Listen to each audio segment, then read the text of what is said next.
Nako, eto na mga kababayan, Senator Amy Marcos iimbitahan ang labing walo na ex-Marines mga kababayan. Bagong 12 testigo lalabas pa. Bistado kayo ngayon. Nako, yan po ang ating alamin mga karibin natin sa video ito. Pero bago po natin yan simulan mga kababayan, palike naman po ng video ito. Malaking tulong po yan mga karibin natin. Maraming salamat po. At ito nga mga karibin natin, pasadahan po muna natin itong mga nagtitrending na mga balita dito po sa mundo ng social media. At ito, unahin po natin itong post dito po sa Batas PH, no? Ito pong kasing ICC prosecution trial lawyer na si Robin Croft. Sabi niya po dito mga kababayan, between 1,500 to 2,000 people are buried, yan na daw, inilibing, and Loud Quarry. The quarry was only one of several places that the DDS or the Davao Death Squad dumped bodies in or around Davao. Tingnan nyo yan mga kabayan. Hindi nga nila alam kung saang banda, di ba? In or around Davao. Nako, mahirap yan. Mahirap po ang maggagawa-gawa ng istorya mga kababayan nang walang ebidensya. Di ba? Kung for example, 1,500 to 2,000 na people ang sinasabi mong inilibing. Okay? Sige. Kahit yung 500 lang na mga boto. Yung 500 lang na mga boto, ipakita nyo kung totoo yan, di ba? Kailangan magpakita kayo ng ebidensya, hindi yung puro kwento lang. Kasi ang lumalabas dito, nagiging maritis na kayo. Ito kasing problema sa ICC, naniwala sila dito kay Trillanes, mga kababayan. Kung sa bansa nga natin hindi pinaniniwalaan si Trillanes sila patuloy naniwala kay Trillanes, no? Dapat inalam muna nila yung credibility talaga ni Trillanes bago sila naniwala. Diba? Ngayon, saan nyo hahanapin yung 1,500, yung 2,000 people na sinasabi nyo inilibing? Sige nga, magpakita kayo kahit isang sakong lang, o 5 sakong, siguro ko naman, aabot yun sa 5 sakong buto. Diba? Ang buto, hindi po natutunaw yan. Lumipas man po ang ilang taon, buto pa rin po yan mga kababayan. Kaya magpakita po kayo ng ebidensya, no? Kaya nga sumabog ang ating mga kababayan patungkol po dito sa post na ito. Sabi po dito ni Nompito, where are the bodies? Forensic evidence please. Do not or not mere stories only. Ayan na. But zero skull and bones found. Oo nga Where's your documented evidence, Gaga ICC, because the 16 ex-Marines has may ebidensya yun mga kabayan. Sabi pa po dito ni Lucky, no? ICC is an international kangaroo court. Ayan na. Any reports of missing persons? Where are the skulls and bones? Your words are not acceptable as basis of truth unless you present concrete evidence. Yan, palakpakan po natin.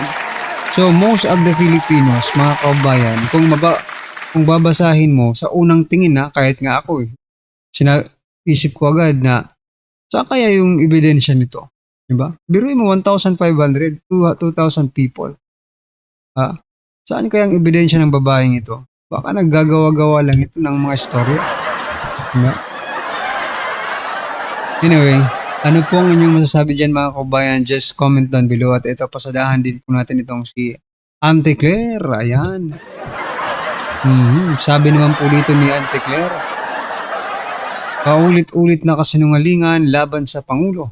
Lousy script, hindi pang award winning, hindi malinis, alam mo na may kasinungalingan. Hindi po namin alam na may kasinungalingan yun As long as hindi pa napapatunayan, wala pa naman pong investigasyon na nagaganap. Bakit magkakaroon ng kasinungalingan agad, diba? Sabi naman po ni Attorney Balingod, no, dito sa statement na ito ni Claire Castro, sabi niya siya, siya ang sa simula pa lamang, no, ay wala na tayong, parang sa simula pa lamang ay sinungaling na si Claire Castro, mga kababayan. Wala na siyang sinabing tama, puro kasinungalingan. Ibig sabihin, ito pong sinasabi ngayon ni Castro, kasinungalingan na naman po ito, mga kababayan. Diba?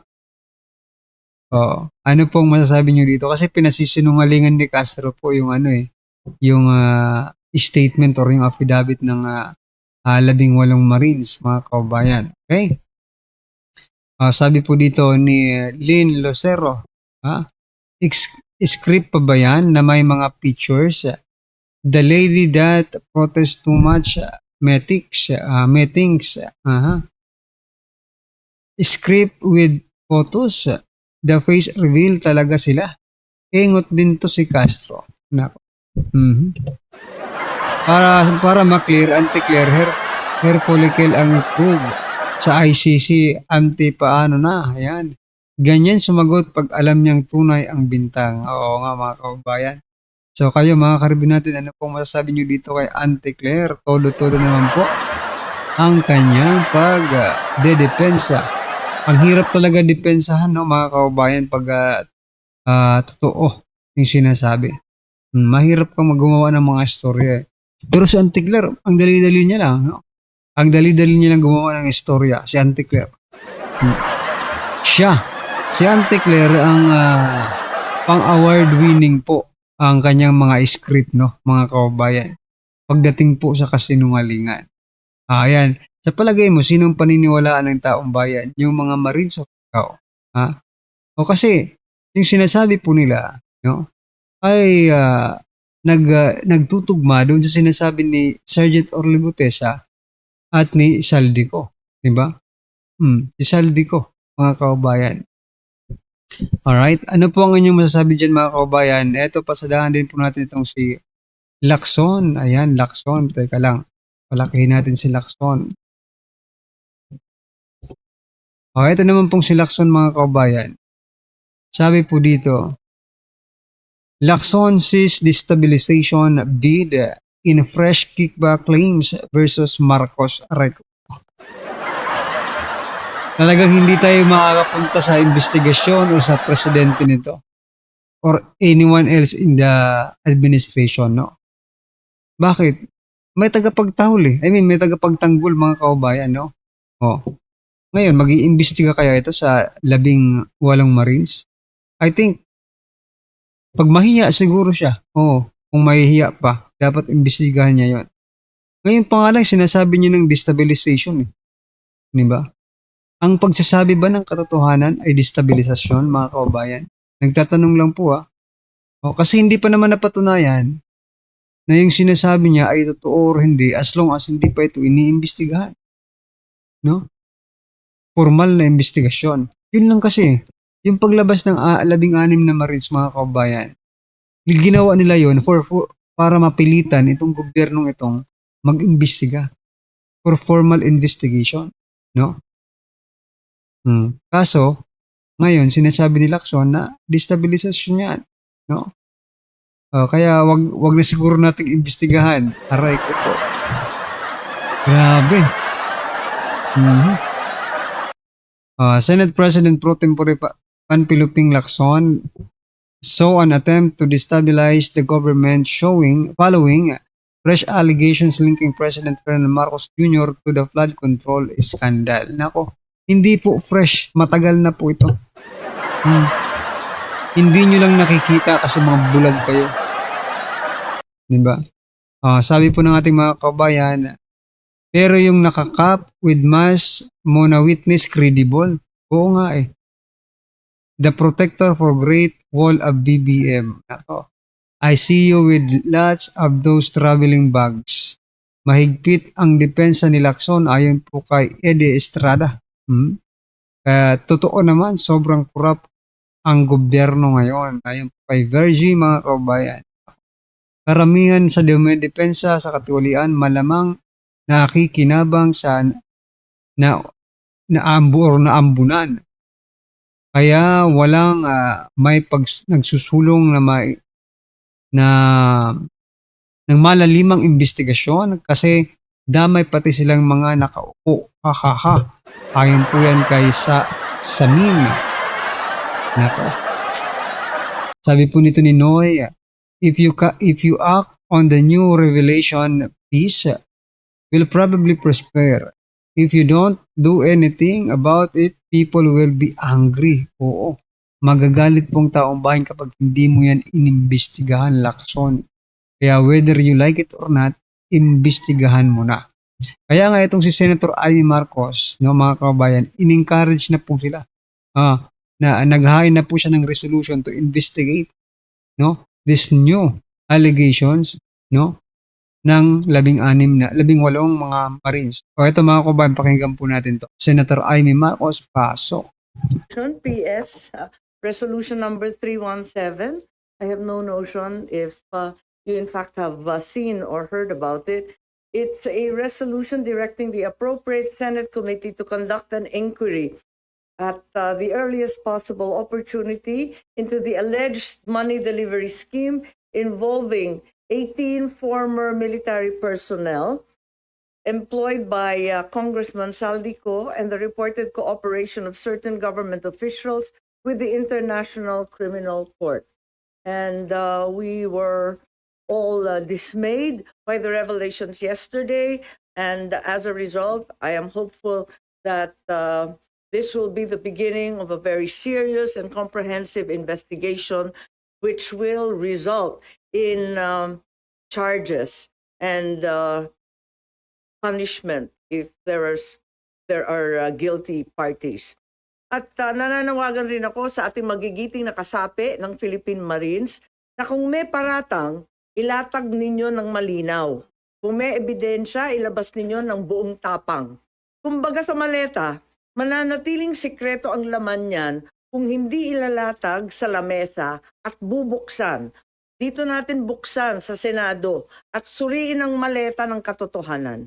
Hindi maaring trial by publicity ang mangyari. Hindi maaring ang institusyon ng Senado at pati na rin ang Kongreso at ang dangal ng bawat halal ng bayan, Senado man o Kongresista, ay mayurakan ng walang kalaban-laban. Batid ko na nagpahayag kayo na nais ninyong tayuan ang mga pahayag ninyo under oath. Yan din ang aking inaasahan at susubaybayan. Tama ang hakbang na yan upang maging opisyal ang lahat. Pinoprotektahan ko ang Senado hindi dahil sa mga personalidad, hindi dahil kaibigan ko sila, kundi dahil ito ang tinig at tanggulan ng ating bansa. Kaya kung ang mismong tanggulan ang inaakusahan, marapat din na dito magharap-harapan na. Sa ilalim ng panunumpa, sa ilalim ng batas, sa harap ng taong bayan. Huwag tayong masiyahan sa likod lamang ng isang press conference. Kung kayo'y tunay na naglilingkod sa katotohanan, magharapan tayo dito sa Senado. Ang Senado ay hindi tatakbo o tatalikod, lalo na kung may nadawit na hindi dapat. Sa aking mga kasama na senador, ito rin ang pagkakataon para linisin ang inyong pangalan at itindig ang dangal ng institusyon. Maraming salamat po. Andito naman po yung affidavit. Siguro nakita naman ninyo yung joint affidavit na mahaba na ginawa ng ating mga Marines kahapon. Ang balita ito ang karugtong ni Sergeant Gutesa at may susunod pang 12, 12 pang Marines na lalabas. Meron ring sasabihin. Tungkol dito, duty rin kay Congressman Saldico dati. Meron rin umiikot na iba't ibang mga link matrix, siguro nakita na rin ninyo. At ang talagang binibigyan ng pansin nito at dinidiin ay yung mga mastermind. Kapagkat alam naman natin lahat na hanggang ngayon, ang tinutumbok pa lamang yung mga small fry ika nga, yung mga dilis, yung mga maliliit at maliliit na kasangkot. Malaki man ang halaga, hindi sila yung mga tunay na mastermind. Tumbukin na ang mga mastermind. at katulong natin ang ating magigiting na mga Marines. Yun lang po. Maraming salamat. How can Po. Pwede may attach, i-addendum natin. May mali-mali sabi, ang haba-haba rin kasi ng affidavit eh. Pati yung spelling ni Attorney Baligod, mali eh. This one. Yung sa atin, sign ba? Yung affidavit? Parang sign naman yata. how can we be assured na magiging objective kapag dito sa Senado inimbestigahan? Well, palagay ko, makikinig naman ng lahat kapag dumating sila rito at kahit ano pang pagkukuble ang gawin, maririnig ng tao ng direktamente. Ma'am, meron na po bang nagparating sa inyo na meron din silang concerns for their lives? Especially after nga po nung nangyari kay Sergeant Gutesa. Oo, hindi natin alam kung ano nangyari kay Sergeant Gutesa, pati yung kanyang pamilya nanganganib. Lahat itong mga Marines na to, matagal ko nang naririnig na nais lumabas, yun nga lang, nag-aalala sa kanilang buhay, ang trabaho at buhay din ng kanilang pamilya. Ma'am, if ever po mag-agree sila na humarap po dito sa Senado, Hindi ba can the Senate... nagpo-volunteer yung Attorney Levy kahapon Opo. na patawagin daw sila at handang-handa daw sila? Can the Senate offer them any protection po? I hope so. Karapat-dapat lamang na talagang protektahan sila. Ang mahirap sa Pilipinas kung tutuusin kung yung mismo pang whistleblower ang pinarurusahan eh. Dapat may sadyang witness protection tayo. Ma'am, have you spoken with the majority about this? Are they also Wala, amenable? nagulanta lang talaga ako kahapon. Nagulat lang kaming lahat. At nakikinig ako actually dun sa ICC, di ba, ikalawang araw ng pagbunyag ng confirmation of charges. Kaso, lumitaw ito, no? Pinapatay nga yung storya eh. Kaya inaasahan ko na sa pamamagitan ng resolusyon, marinig natin ang katotohanan. Pero yun nga, nakikinig ako dun sa ICC. Biglang eto nga ang naging balita. Nagulat ako at may $2 million pa raw para sa ICC, sa gastos ng ICC. Nakakagulat naman yun. Kung binayaran yung mga investigator, pwede ba naman nating sabihin na bias yan o binili yung ebidensya, contaminated ba yan? Ano ba ang status niya? Ano ba ibig sabihin yan? Tapos maya't-maya, inaabutan pa ng paper bag at kung ano-ano pang pandagdag daw sa kanilang, sa kanilang tsibog, tirahan, kung saan-saan lakad nila, nakakagulat naman yung ganun. In other news, may napili na daw si VP Sara na VP niya.